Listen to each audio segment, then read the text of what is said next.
Hi, good morning. This is Imtiaz Sheikh over here, and I welcome you all to this training program, the session on choosing a career path after class 10th. Right. So this session is organized as a part of a series of sessions by Get Set Grow and the Kanmomin Jamaat, and we are here to discuss about various aspects relevant to selecting a career after class 10th. So let's begin with our session. The agenda of this session will be to make aware about the influences which impact how to select a career path. मतलब कोई भी career path select करने से पहले जो चीजें हमको influence करती हैं, पेरेंट्स हो, बच्चे हो, स्टूडेंट्स हो या कोई और हो, जिनको हम हमारे आसपास में कुछ चीजें ऐसे होती रहती है जो हमें इन्फ्लुएंस करती है, जिसकी वजह से हम कोई एक पर्टिकुलर करियर पाथ चुनते हैं। दूसरा जो एजेंडा है on on this topic is किसके लिए हम लोग करियर चुन चुन रहे हैं, इनको कहा जाता है मिलेनियल्स जो अभी 10th में है। और क्या चीजें हैं जो करियर पाथ को इम्पैक्ट करती है आगे, फ्यूचर ऑफ वर्क, वर्क आगे चलने के बाद में कुछ सालों बाद काम करने का तरीका कंपनीज के अंदर कैसे चेंज होने वाला है, और हम लोग इन सारी चीजों को ध्यान में रखते हुए अपना करियर पाथ कैसे डिफाइन कर सकते हैं। So let's start. Since we are talking about students who have just given their 10th exams, जिन्होंने अभी अभी 10th के एग्जाम दिए हैं, तो ये एक ऐसा सिचुएशन है जहाँ पे वो अपने आप को कार्व कर रहे हैं या एक पाथ चूज कर रहे हैं जिस जो एक स्टेप है अपने पूरे करियर को मैप आउट करने के लिए। So this is an important part, they have to take decisions which are right. जो सही डिसीजन है, ऐसे डिसीजंस लेने की जरूरत है उनको, और इसलिए इनको जितना भी गाइडेंस मिल सके उतना कम है। मेरी गुजारिश है आप सभी स्टूडेंट से जो ये वीडियो सुन रहे हैं कि ये एक वीडियो है, ये this is not the full and final thing. ये एक वीडियो है, ऐसे बहुत सारे वीडियोस अवेलेबल है। मैं चाहूंगा कि आप सारी चीजों को एक्सप्लोर करें, देखें, और फिर उसमें से जो आपको सही लगता है वो ऑप्शंस आप चूज करें। तो हम लोग बात करते हैं इन्फ्लुएंसर्स की। जो स्टूडेंट्स हैं 10th में अभी, या जो पेरेंट्स हैं, इनको भी कई सारी चीज इन्फ्लुएंस करती है अपना एक करियर पाथ चूज करने के लिए। अगर मैं अभी पूछूं आप सुनने वालों से एक हाइपोथेटिकल सिनेरियो कि एक बच्चा है जिसको 10th में 90% मार्क्स मिले हैं, तो उस बच्चे ने कौन सा फील्ड में एडमिशन लेना चाहिए। जैसे कि आपको पता है 10th के बाद में हमारे पास में आर्ट्स, कॉमर्स, साइंस और डिप्लोमा और वोकेशनल सब्जेक्ट, ऐसे अलग अलग फील्ड होते हैं। तो मेरा सवाल आपसे ये है कि एक स्टूडेंट को क्लास 10th में 90% मार्क्स मिले हैं, तो उसने कौन सा फील्ड सिलेक्ट करना चाहिए। मेजॉरिटी लोग का आंसर होगा कि उसने साइंस में जाना चाहिए, या उसने डिप्लोमा में जाना चाहिए, या इंजीनियरिंग में जाना चाहिए। अब ये जो चीजें हैं, इसको कहते हैं इन्फ्लुएंसेस, या एक माइंडसेट जो बना हुआ है हमारा कि 90% या ज्यादा मार्क्स आया हुआ बच्चा है तो उसको साइंस में ही जाना चाहिए। तो ये सही है या गलत है, इस पे हम लोग बहस नहीं करेंगे अभी, लेकिन इस पे एक पॉइंट ये आता है कि 90% के ऊपर अगर मार्क्स आए हैं बच्चे को, तो जरूरी नहीं कि वो साइंस में ही अच्छा करे। वो हो सकता है वो आर्ट्स में भी अच्छा कर सकता है, या कॉमर्स में भी अच्छा कर सकता है। तो 90% मार्क्स आना ये बताता है कि बच्चा इंटेलिजेंट जरूर है, लेकिन साइंस के ही फील्ड में जाना चाहिए या नहीं जाना चाहिए ये डिसाइड नहीं करता है।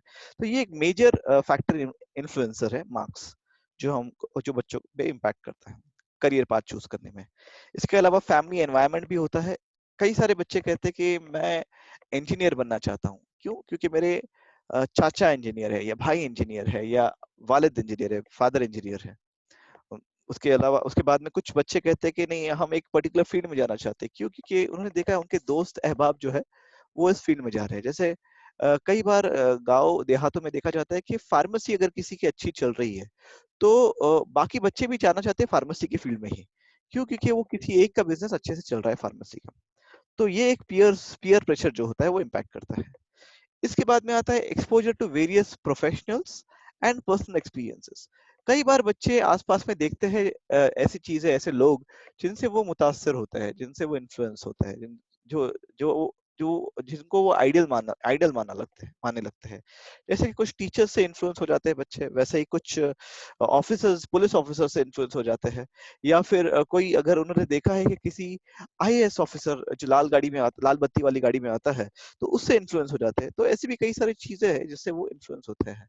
कई बार वो देखते हैं किसी एक प्रोफेशनल का पावर जो होता है, जैसे कि अगर कोई डॉक्टर है और सही वक्त पे अगर डॉक्टर का दवाई नहीं मिली है या मेडिकल हेल्प नहीं मिली है, तो कुछ लोगों को इम्पैक्ट होता है और यहाँ पे उनके पर्सनल एक्सपीरियंसेस में आता है कि नहीं, मुझे डॉक्टर बनना चाहिए।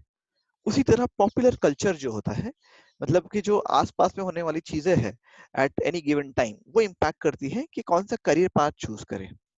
फॉर एग्जाम्पल, मैं कुछ एक 10-15 साल पुरानी बात करूंगा कि जब एक हॉलीवुड में एक मूवी आई थी जिसका नाम था टॉप गन, जिसके अंदर टॉम क्रूज एक पायलट थे। He played a role of a fighter pilot. अब वो मूवी रिलीज होने के बाद में जो आर्मी में, ये जो एयरफोर्स में एडमिशन लेने वाले लोगों का जो नंबर है वो बहुत ड्रास्टिकली बढ़ गया, क्योंकि वो एक पॉपुलर कल्चर वाली चीज बन गई थी उस टाइम पे। वैसे ही बहुत सारे अलग अलग चीजें इंपैक्ट करती है जो पॉपुलर कल्चर में आती है। जैसे मूवी सिंघम देखने के बाद में बहुत सारे बच्चों को लगता है कि नहीं, पुलिस में जाना चाहिए, आईपीएस बनना चाहिए। इस तरह और भी बहुत सारी चीजें हैं जो इम्पैक्ट करती है, जो हम लोग टीवी में देखते हैं या आसपास न्यूज में पढ़ते हैं। इसके बाद में जो चीज आती है वो है करंट मार्केट वैल्यू या स्कोप, जिसे कहा जाता है किस चीज का आगे स्कोप है।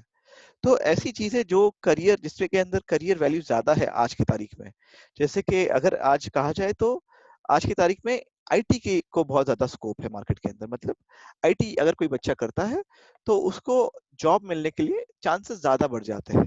तो ये भी एक चीज इम्पैक्ट करती है अपना करियर पाथ चूज करने में। इसके अलावा जैसे मैंने कहा, मार्क्स जो है वो तो डेफिनेटली इम्पैक्ट करते हैं। नॉर्मल एक थॉट प्रोसेस ये होता है कि अगर बच्चे को 80-90% मिले हैं तो उससे साइंस में जाना चाहिए, उससे कम मिले हैं तो कॉमर्स में, और एकदम कम मिले हैं तो आर्ट्स में। मैं आपको बताना चाहूंगा कि ये एक मिथ है। ऐसी कोई कंपल्शन नहीं है कि अगर बच्चे को कम मार्क्स मिले हैं तो वो साइंस में नहीं जा सकता, या अगर उसको ज्यादा मार्क्स मिले हैं तो वो आर्ट्स में नहीं जाना चाहिए। इसके अलावा और एक फैक्टर जो इम्पोर्टेंट रोल प्ले करता है वो है सोशियो इकोनॉमिक फैक्टर्स।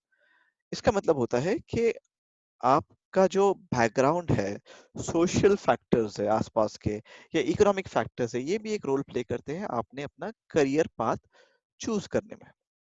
इसका मतलब ये है कि कई बार ऐसा होता है कि लोग जो है अपना, उनको करना है मेडिकल, लेकिन उनको मार्क्स कम आए हैं, और मेडिकल के लिए जो चीज चाहिए होती है वो है आपका, आपको फीस देनी पड़ेगी या डोनेशन भरना पड़ेगा।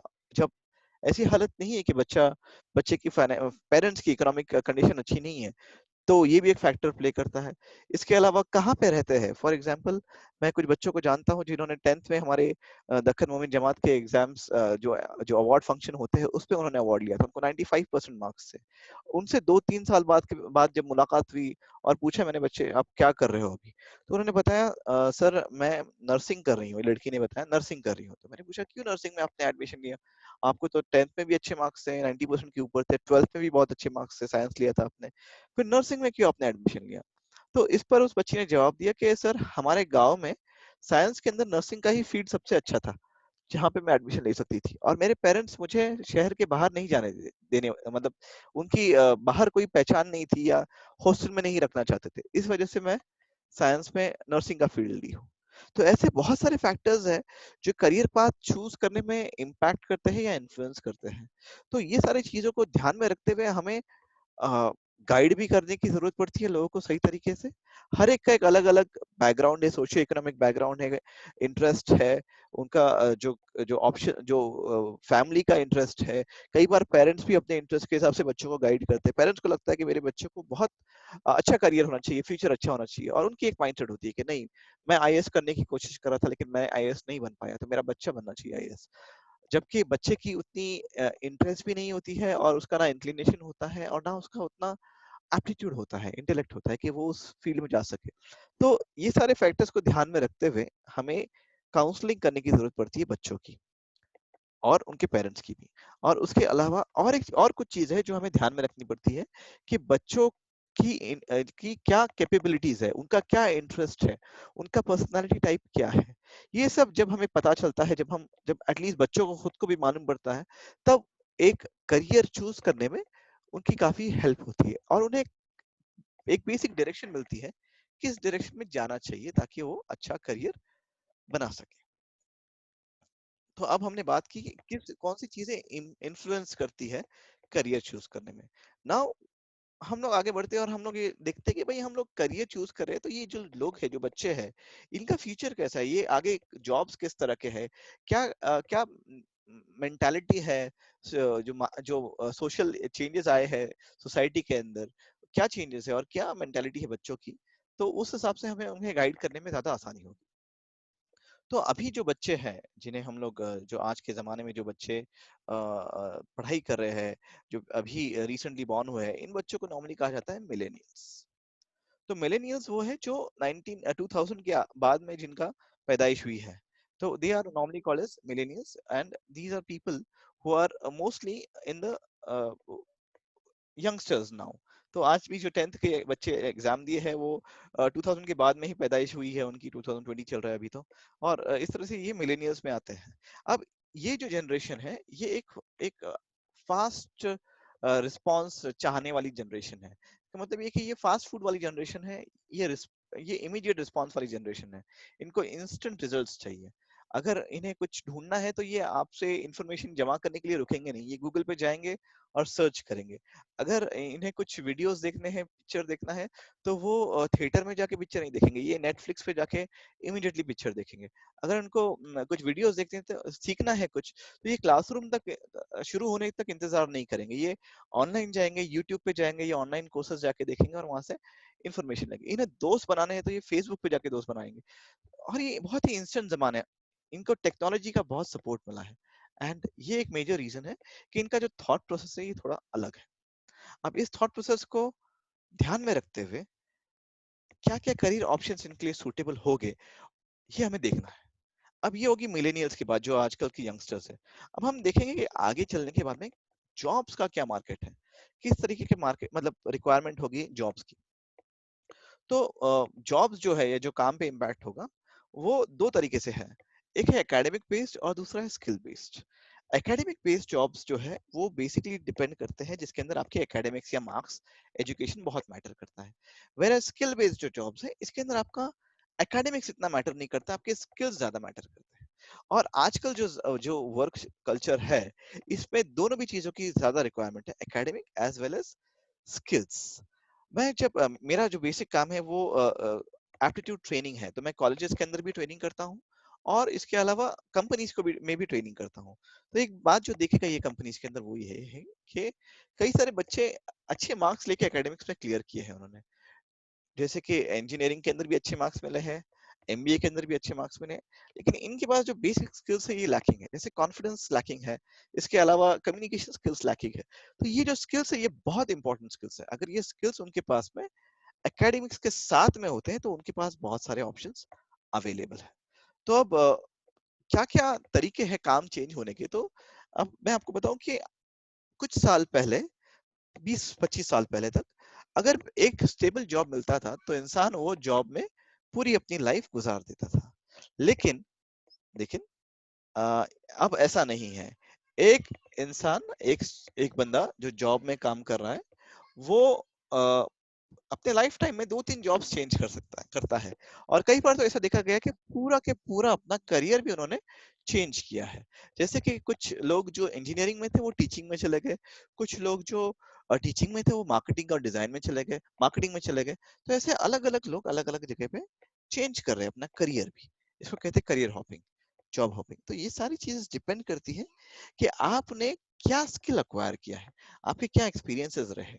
इसके अलावा जो आगे काम करने का तरीका चेंज हो रहा है, उसके अंदर आपको कॉन्ट्रैक्ट बेस्ड जॉब ज्यादा हो गए, जिसके अंदर कॉन्ट्रैक्ट्स आपको सैलरी नहीं मिलेगी, आपको प्रोजेक्ट वर्क दिया जाएगा, जिसके अंदर आपको कॉन्ट्रैक्ट कंप्लीट करना है, काम कंप्लीट करना है वो प्रोजेक्ट। और ये प्रोजेक्ट के लिए आपके पास स्किल्स होने चाहिए। भले आपके पास एजुकेशन हो ना हो, आपके पास वो स्किल होने चाहिए। जैसे अभी कुछ महीने पहले देखा गया कि गूगल ने कुछ बच्चों को हायर किया जिन्होंने अपना ग्रेजुएशन भी कंप्लीट नहीं किया था, और गूगल ने ऐसे बच्चों को 1 करोड़ पर ईयर का पैकेज दिया है, सैलरी पैकेज दिया है। ये इसलिए नहीं कि उन्होंने ग्रेजुएशन अच्छे कंपनी से, कॉलेज से किया था या कुछ और, बट इसलिए क्योंकि उनके पास कुछ स्किल्स अच्छे थे, अच्छे स्किल्स। तो ये फैक्टर्स बहुत इंपॉर्टेंट रोल प्ले करते हैं यहाँ।